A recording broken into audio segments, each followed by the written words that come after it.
Hi, friends, it's Mrs. McCarver, and it's time for today's reading lesson. So, this week we're going to start to talk about our characters. Do you remember who the characters in a story are? They're the people or animals, or sometimes even things that the story is about. So, let's see if you remember some of these characters. Do you remember who that is? Mrs. Wishy Washy. She was a funny character. How about this character? Corduroy the bear. I bet you remember who that is. The pigeon. Do you remember those characters? Piggy and Elephant and Peter. All these characters have at least one book about them. And if you pay very close attention to those characters in your book, you start to notice how they are feeling. And one thing we do when we're noticing how characters are feeling is we can look at the pictures in our book to find some clues.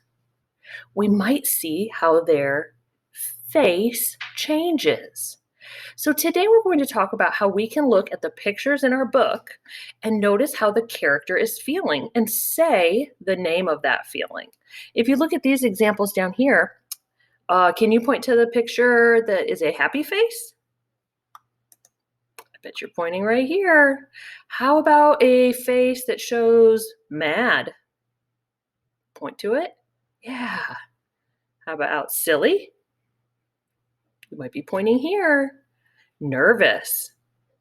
Yeah, maybe up here. Can you point to surprised? Very good. And what's our last one? Sad. You knew all those feelings just by how those pictures' faces looked.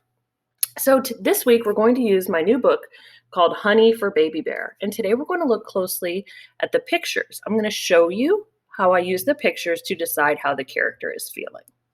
Okay, friends, so we just talked about how we're going to look at the pictures to see how the character is feeling.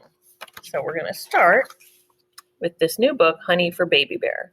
When I look here at the pictures, what do you see? I see a big bear. She's hanging up her wash. And I see a little bear. Look at that little bear. He's got his hand in a jar of honey.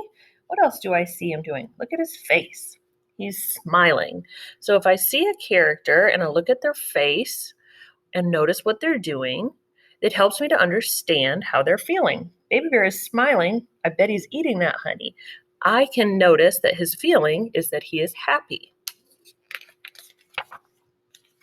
Let's check the next picture. There's Baby Bear again. This time he's following these bees in the woods. Check his face. What do you see he's doing? Can you make your face look like that? Yeah, Baby Bear is still smiling. I would say that this character is feeling happy. All right, friends, we're back. You saw me look at Baby Bear in the picture, and I decided how he was feeling. That's what I want you to do as a reader today. When you're reading your book, look very closely at the pictures to see how your character is feeling.